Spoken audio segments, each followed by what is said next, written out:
After Samurai Warriors 4 ushered the series into a new generation, out came its expansions, 4-2 and Empires. And just when you thought Omega Force was ready to move on to the 5th numeral, here comes Samurai Warriors Spirit of Sanada, one of the franchise's most refreshing titles to date. Like any other Samurai Warriors title, Spirit of Sanada follows the usual route of retelling the same old history of the Warring States period in feudal Japan. However, this is told in a way that breaks the usual formula. Gone are the days of typical storytelling. In Spirit of Sanada, you aren't just told what's happening as an outsider looking in. No, you experience it for yourself. You live through it. The game does this by giving the player control of a character outside of battles. It is here where the game gives off an RPG-like feeling of adventure to a series that is predominantly just a hack and slash. The main hub of the game is called Castletown. There are many Castletowns to visit as you progress the story. While a couple look similar to another, there are a few mainstays that are vastly unique, with each one bearing their own quirks. Osaka is as metropolitan as you can get, while the Sanada Castle, a more rural village, is a stark contrast. Ueda, a personal favorite, is breathtaking with its beautiful surrounding landscape. Casual walks through these areas are a nice change of pace from the immense high-action combats you experience in battle. In order to initiate a battle, one must physically leave Castletown or speak to a certain NPC. Battles are a bit different this time around. The game implements a new system called the multi-stage battle. Instead of one big all-encompassing war taking place in a single stage, Spirit of Sanada chooses to split these encounters into their own separate stages, which are played in succession, thus greatly increasing the number of battles to take part in. To say this is a cheap way to stall out the longevity of the game is far from the truth. How the plot leads up to every battle makes sense. They still feel like a large-scale war, and the objectives in each one are diverse enough that it doesn't feel like the same thing every time. It can range from epic sieges, rescue missions, skirmishes, and everything in between. In addition to the main battlefields are the secondary battlefields. These are extra battles that take place in the same time period. Compared to the main battlefield's narrow pool of playable characters, they serve as a nice break, where a more diverse selection of characters is available. Once you beat the story, however, any character can be played on any stage.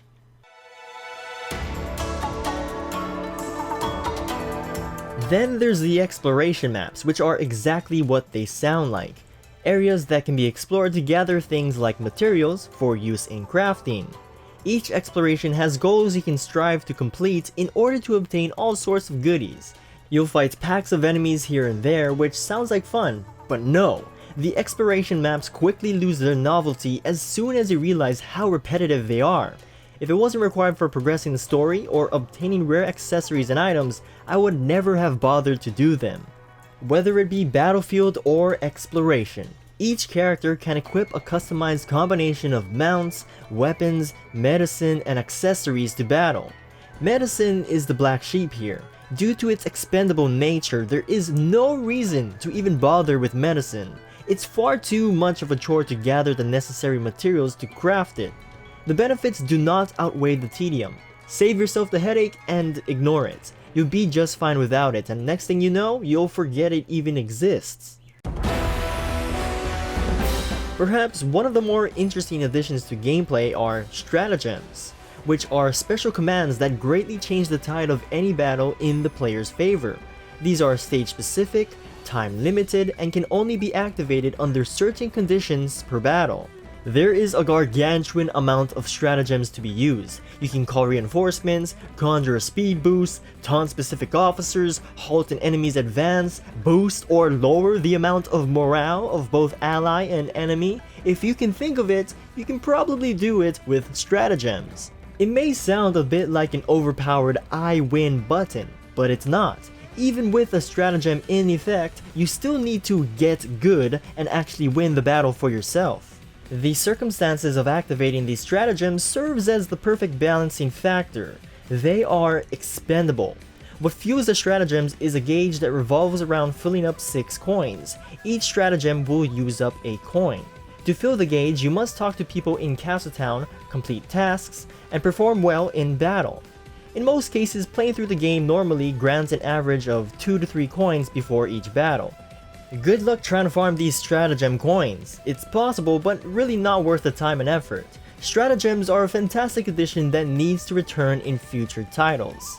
Oh, the innovations don't stop there. Spirit of Sanada is the first Warriors game to implement a day-night cycle.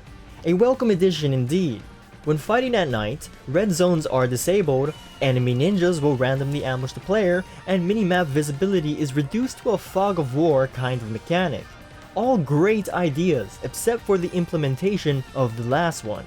Even in the cover of night, every officer's location is still visible via the All Officers option in the pause menu, making you think, what was even the point?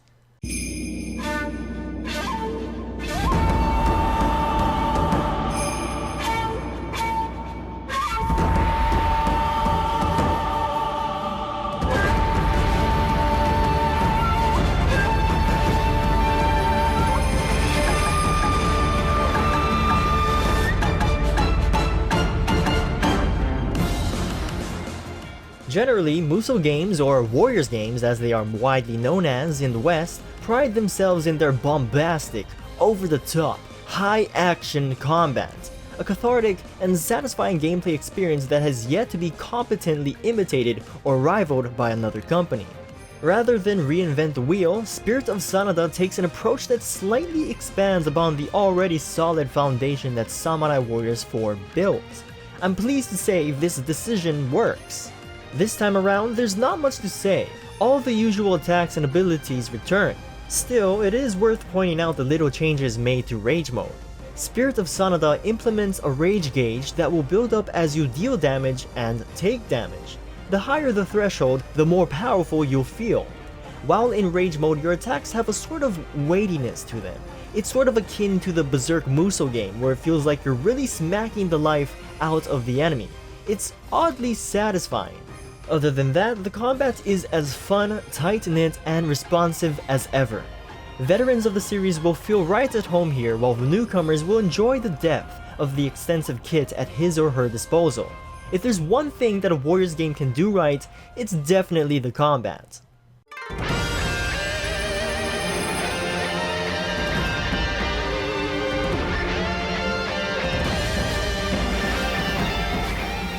New playable characters are always at the forefront of the hype train, and are without a doubt the most appealing aspect when it comes to a new Warriors game. And boy, does Omega Force deliver. There are 5 in total: Sanada Masayuki, Sasuke, Chacha, Takeda Katsuyori, and finally Tokugawa Hidetada. Despite the tasteless decision of Omega Force made to have Katsuyori and Hidetada use the generic officer movesets, all characters are solid additions to an already legendary character roster. They all play prominent roles in the game's story and are an absolute joy to play as in battle. In fact, I found myself playing as the newcomers over the veterans every chance that I could. While we're at it, all playable characters from the past games also return.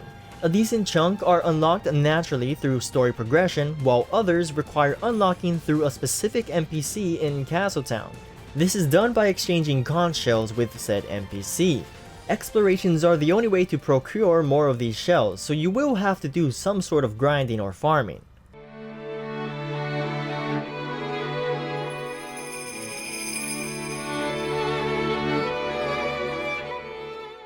When you aren't on the battlefield, most of your time will be spent roaming Castletown. There sure is a lot to do. Hidden materials can be found in each town. As you stroll around, the locals will acknowledge you. Some will turn towards you, say hello, and even bow. Every now and then you'll come across soldiers training and even a dancing farmer. Little attentions to detail like puddles splashing as you step into them, or leaves falling off a tree are very much appreciated. Things like these give the game a sense of life that is otherwise non-existent in the older games. In an age where AAA games are plentiful, Spirit of Sanada is no means setting the bar in terms of graphics. But as far as Musou games go, this is easily one of the better looking ones. Yes, the game reuses assets from other Samurai Warriors games, but the noticeable upgrade in graphics is enough to overlook it. Performance-wise, the game has relatively quick loading screens. Regardless of whatever resolution or FPS the game runs at, the game ran fine. In my experience, the only instance where frame drops occurred is when I would break down barriers in the exploration maps. Castletown is where the game shines, literally and metaphorically. In past games, in order to do anything, you'd have to navigate through a couple menus. However, in Spirit of Sanada, it is as if the menus took human form as living, breathing people in the world. Basic functions now have a more organic feeling. Need a specific item for crafting? Wave down one of the many vendors. Need a faster horse? Head on over to the stables. Free mode, a franchise staple, has been relegated to the library, functioning as the means to replay any battle with any character. Though the fact that you can't fight as the enemy force is a shame. There's also a vault, serving as the checklist for battlefield objectives you successfully completed. But the main attraction here is the ability to rewatch cutscenes and listen to a soundtrack that most certainly deserves some playback. Not even kidding, the soundtrack is really that good. Granted, most of it consists of reused songs from the older Samurai Wars games, but even then, the new tracks are just For all needs concerning weapons, the blacksmith is the person to see. This time around, weapons are no longer obtained in the battlefield as random drops of enemies. Instead, they are sold by the blacksmith. A welcome change that gets rid of the annoying randomness of weapon stats and skills of the past games. In its place is a superior system that is much more streamlined. Each weapon starts off with a set amount of strength and vacant skill slots. Tied to each weapon is an experience bar called Proficiency, which fills up as more and more enemies are defeated. The higher the Proficiency rank, the higher the strength. This also applies to the number of vacant skill slots. At the blacksmith, the player is free to choose which skills he or she desires to affix onto a weapon. Skills range anywhere from simple stat boosts to more interesting things like increased attack speed or even elemental attacks. The skills themselves can be upgraded as well as added or removed at will. Of course, all of this requires an X amount of materials and gold. The most important facility of them all is the dojo, where gold, the main in-game currency, can be exchanged for a plethora of upgrades so long as the character's level is high enough. Upgrades include expanding a character's moveset, Muso Bar, and Rage Gauge to further strengthen their battle prowess. The dojo is also where characters can unlock the default level cap from level 50 all the way to level 99. It seems odd to be paying for these upgrades when in past games, these upgrades were completely free and were automatically unlocked when a certain level was reached. Thankfully, the fee itself is relatively cheap, so it's not a big deal. Now make no mistake, Castletown is not just a glorified gathering of menu functions to serve as eye candy. Amongst the crowd of NPCs are allied officers to converse with for extra backstory of the current events, unique NPCs which serve as quest givers, and even minigames.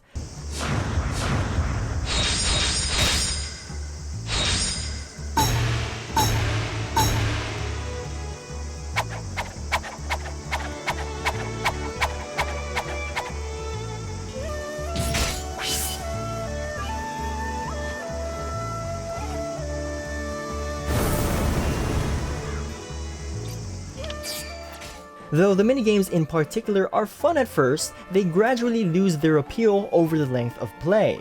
Perhaps if the minigames had more depth to how they were played, I'd be more inclined to play rather than ignore them. 姉上。あらあら雪村、どうしました？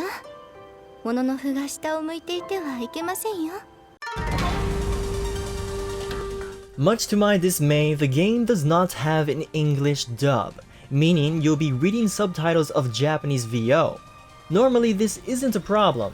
That is until you find yourself in a position where you're trying to read an important piece of dialogue from a character mid-battle, but can't because you're too preoccupied with the fight against 5 officers and a huge crowd of fodder. And next thing you know, you failed an objective and have to restart the battle. Look, I understand that English dubs cost a lot of time and resources and are usually reserved for mainline Dynasty Warriors games, but I can't just give Omega Force a pass here. Adding another con to the list is the absence of co-op. No online multiplayer, no split-screen co-op either. It is completely a single-player game. A big deal to some people, but personally I'm not too bothered with its absence since I've yet to experience an actual competent online experience in any Warriors game. Though I have to admit, just having the option would be nice. Replayability after completion of the story is decent. Every character has a rare weapon that is unlocked by S-ranking a specific stage on the harder difficulties. As previously mentioned, there are rare battle accessories to be found in each exploration. Completionists may find solace in completing all 5 goals of every exploration. If horses no longer float your boat, there are other mounts to be had.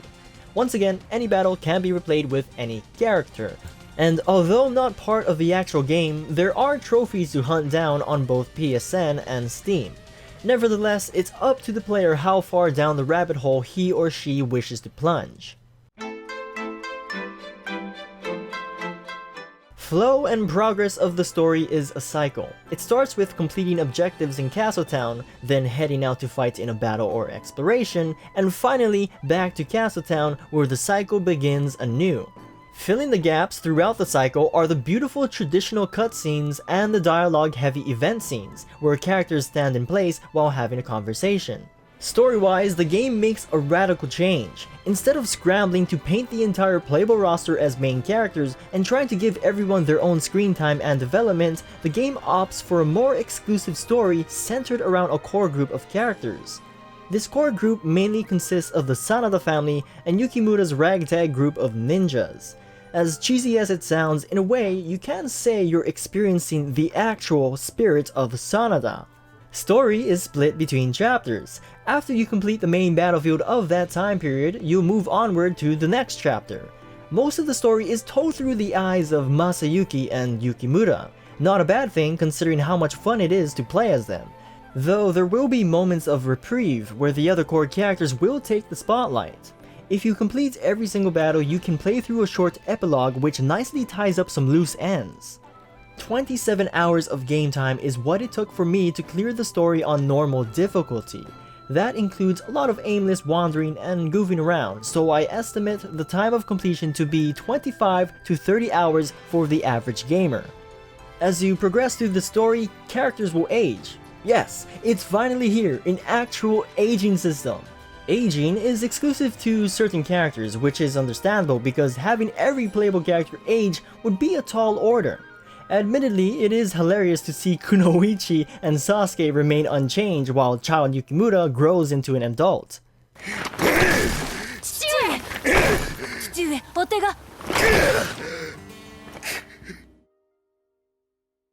Overall, the story is the highlight of the game. Spirit of Sanada is hands down one of the most personable and emotional narratives of the Samurai Warriors series. It showcases the wear and tear between honor, family, and morality. It's hard to not empathize with the characters when you've played as them throughout most of the game. Even if you aren't a fan of the Sanada, it is still an enjoyable experience. Without revealing too much, the best way to summarize this great tale is simple. It's got them feels. Now, this isn't to say that the story has no faults. Side characters come and go at a rate so quick that I can imagine the newcomers would feel lost. Then there's the pacing, which in the latter half of the story can slow to a crawl. The instances themselves were rare, but when it did happen, the game would throw an enormous amount of fluff at you. There were times where all I wanted to do was move on to the next battle, but couldn't because I had to slog through the boring explorations or babysit a certain character in Castletown. The big focus on the Sanada is also a double-edged sword. While good for character development, it leaves a lot of the world building to be compromised. As a result, what is happening across the entirety of Japan at that specific time isn't shown much. The game tries its best to explain what's going on in the world in relation to the events relevant to the Sanada, but unless you've already played one of the older games, you may experience moments of confusion. However, if you look past these blemishes, what results is the most satisfying telling yet of the Sanada family, and more specifically, Yukimura's tale of struggle to survive in a volatile land that is out to get ya. Spirit of Sanada is the embodiment of Yukimura's red armor. It has its minor annoyances of questionable decisions, missed opportunities, and half-baked implementations here and there, in the form of chinks and scratches. But even with these weaknesses, the much-needed innovations, gripping story, and impeccable combat which serve as its core material is so durable, so unrelenting, so strong, that melted together, it can withstand any blow. If Spirit of Sanada is any indicator of Omega Force's vision for the franchise, I can't help but be excited for what lies past the full moon.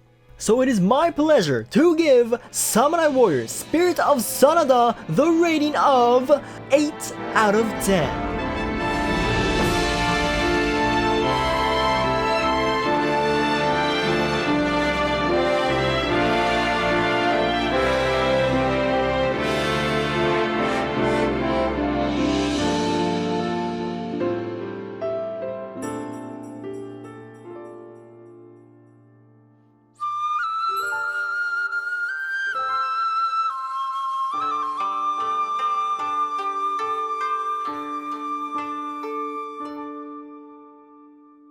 For other gaming recommendations, the obvious choice is Samurai Warriors 4 to fill in Spirit of Sanada's void for a more thorough, grand-scale telling of the entire Warring States period. Every clan has their own focused story where many of the side characters have more prominence and character development. The other recommendation is with Omega Force's more recent title, Berserk and the Band of the Hawk. If you find yourself addicted to Spirit of Sanada's Rage mode, you'll feel right at home here with the hard-hitting flurries of attacks. Not to mention, if you're looking for another story focused on a core set of characters, this is the place to be. So, until the next batch of juicy info, stay tuned for more Musou greatness. I'm Oh My Josh, and remember, do not pursue Liu Bu!